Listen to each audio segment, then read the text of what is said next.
Hey guys, welcome back to Cyber Platter. Today we'll talk about malware. What is a malware? Types of malware, common attack vectors, impact of malware, preventing malware.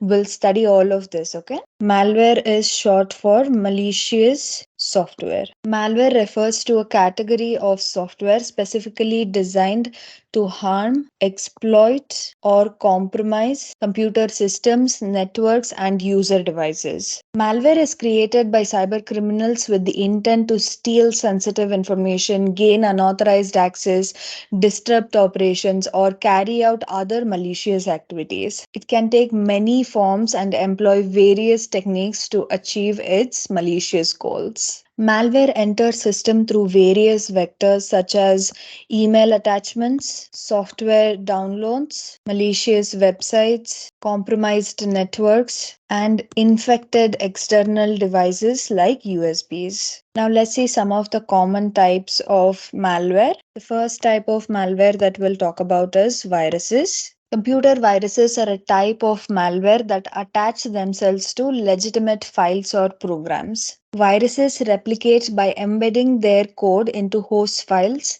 often modifying them to include the viral code. Now, the host file becomes infected and it's called infected file. And this infected file is sometimes referred to as a carrier. And this file spreads the virus when it is executed. The virus then searches for other files to infect, continuing the cycle of replication. So, virus spreads when an infected file is executed. The primary purpose of viruses is to spread and potentially cause harm to the infected system and its data.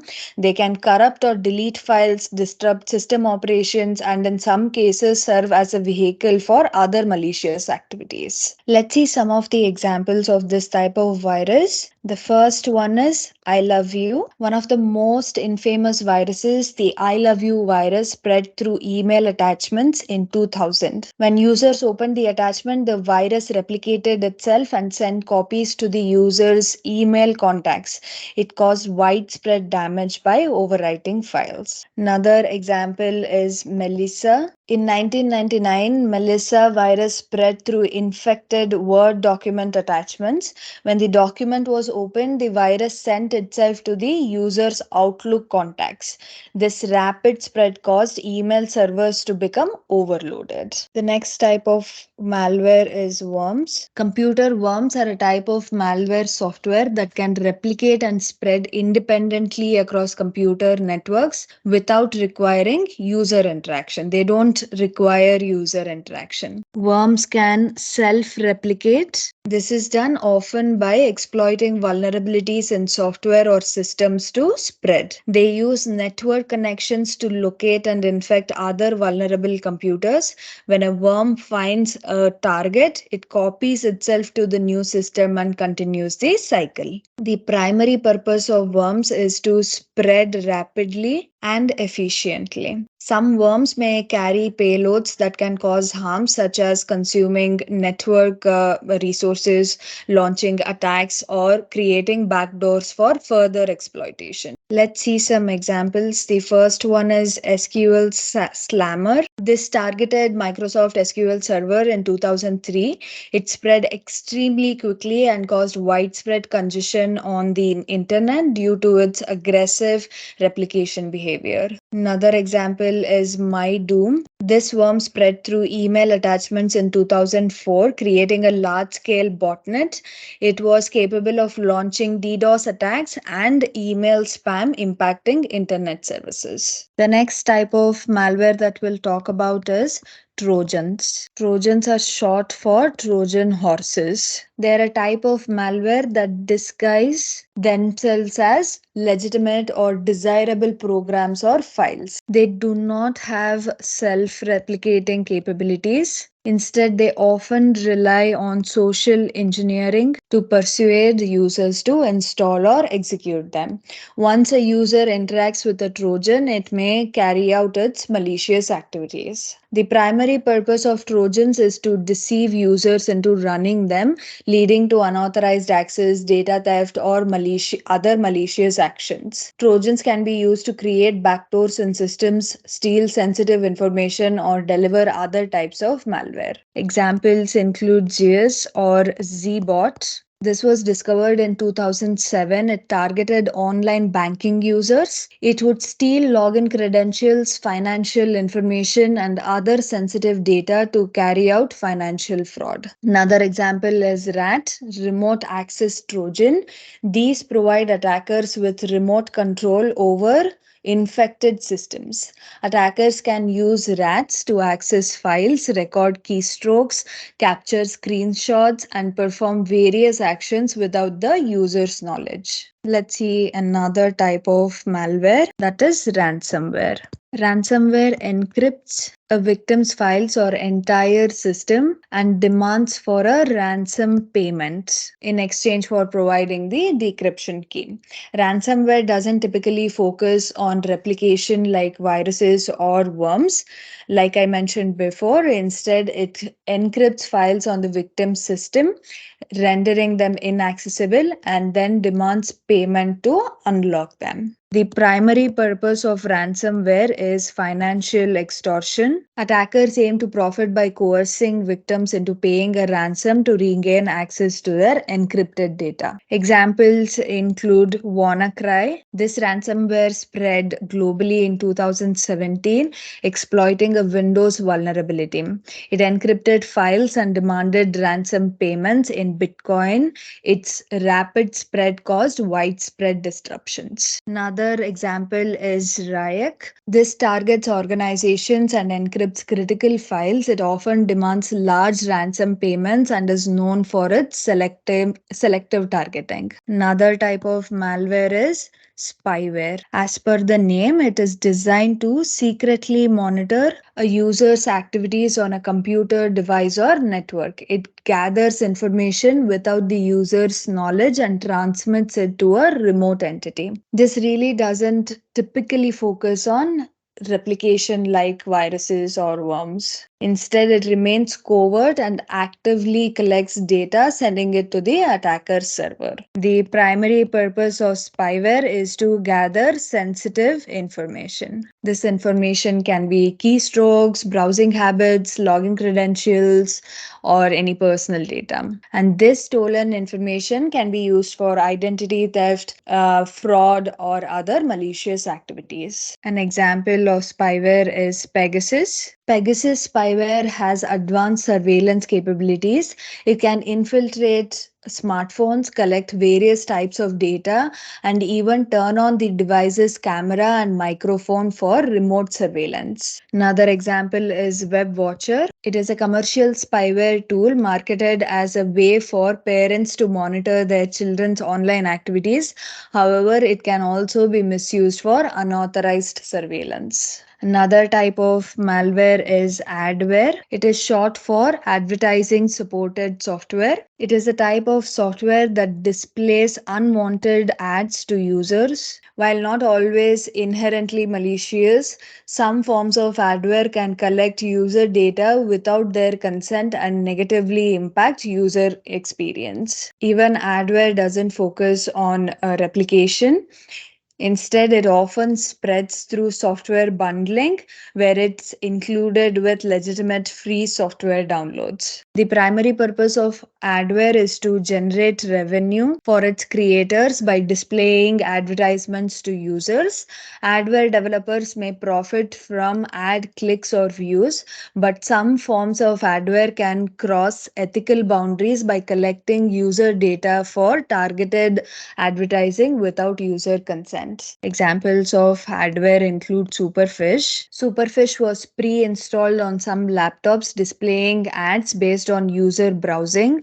It also injected its own advertisements into websites, disrupting the browsing experience. Another example is Crossrider. This was a platform used to create adware and browser extensions. It allowed developers to create legitimate looking extensions that injected ads into web pages. Let's see the next type of malware, that is rootkits. Rootkits are designed to provide unauthorized access and control over a network or computer while remaining hidden from detection.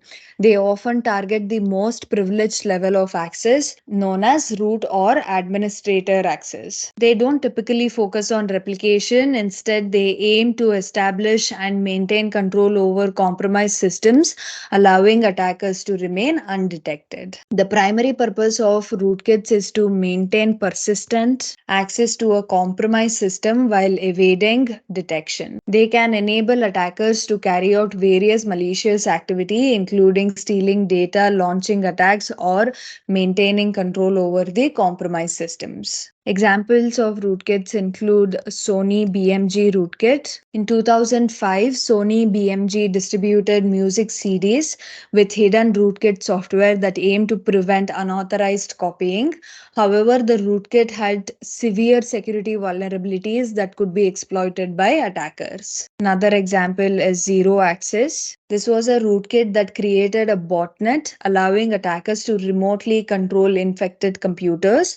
It engaged in click fraud and cryptocurrency mining. Another type of malware is botnets. A botnet is a network of compromised computers or devices that are controlled by a central entity, often referred to as the bot master or command and control server. These compromised devices, also known as bots or zombies, can be used collectively to carry out various malicious activities. Botnets are created by infecting computers or devices with malware, typically using viruses, worms, or Trojans.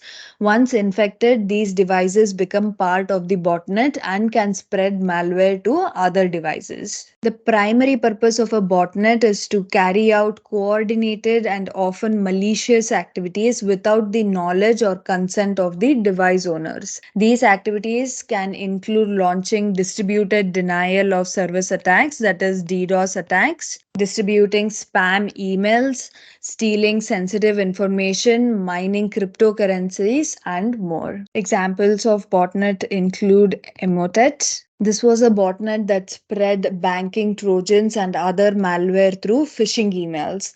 It aimed to steal financial information and deliver other payloads. Another example is Game Over Zeus. This was a botnet used for financial fraud. It distributed Zeus banking Trojan to steal online banking credentials. Another type of malware is keyloggers. Keyloggers are also known as keystroke loggers. These are a type of malware or hardware device designed to record and capture every keystroke made on a computer or device. This includes keystrokes typed into text fields, passwords, and other sensitive information. Keyloggers are usually delivered through various methods, including infected email attachments, malicious downloads, or compromised websites. Once installed, they start capturing keystrokes and transmitting the log data to a remote server. The primary purpose of keyloggers is to covertly monitor and record user activities, particularly capturing sensitive information like login credentials, credit card numbers, and other personal data.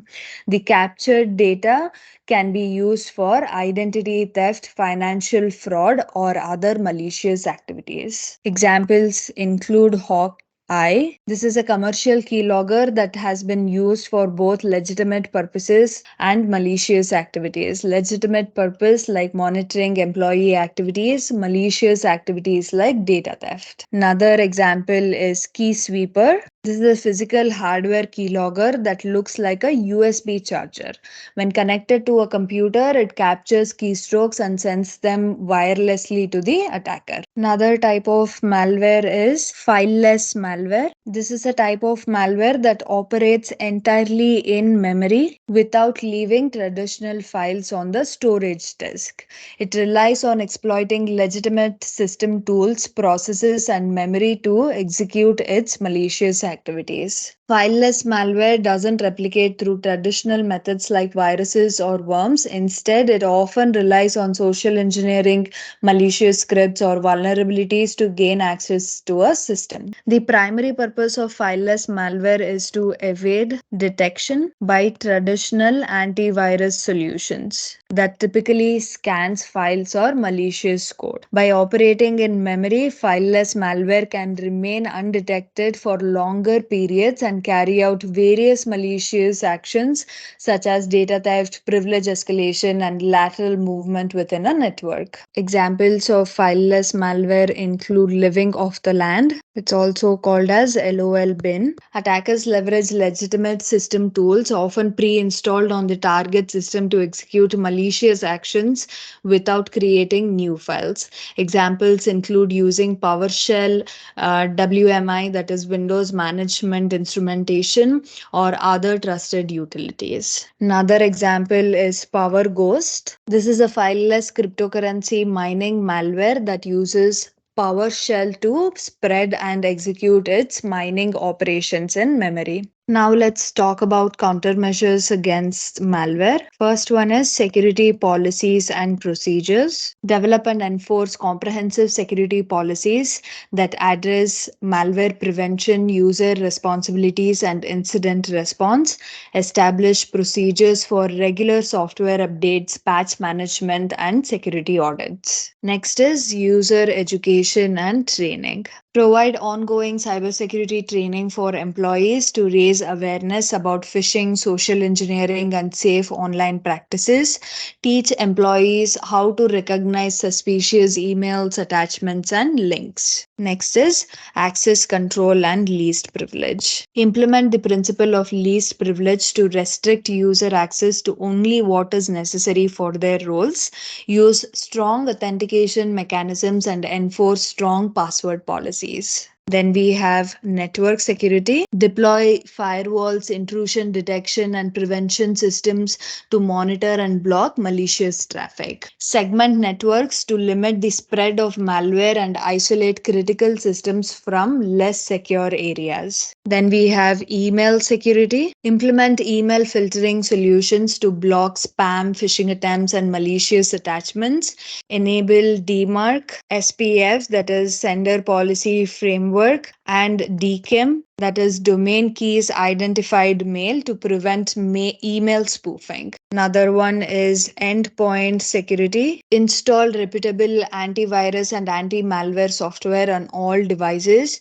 Enable and configure real-time scanning and heuristic analysis to detect and block threats. Then we have software and system updates. Regularly update operating systems, software applications, and plugins with the latest security patches.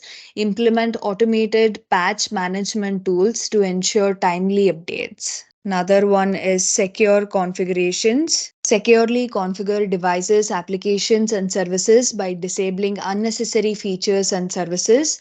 Follow industry best practices for securing servers, routers, and other network devices. Then we have backup and recovery. Maintain regular backups of critical data and systems to recover in case of a malware infection.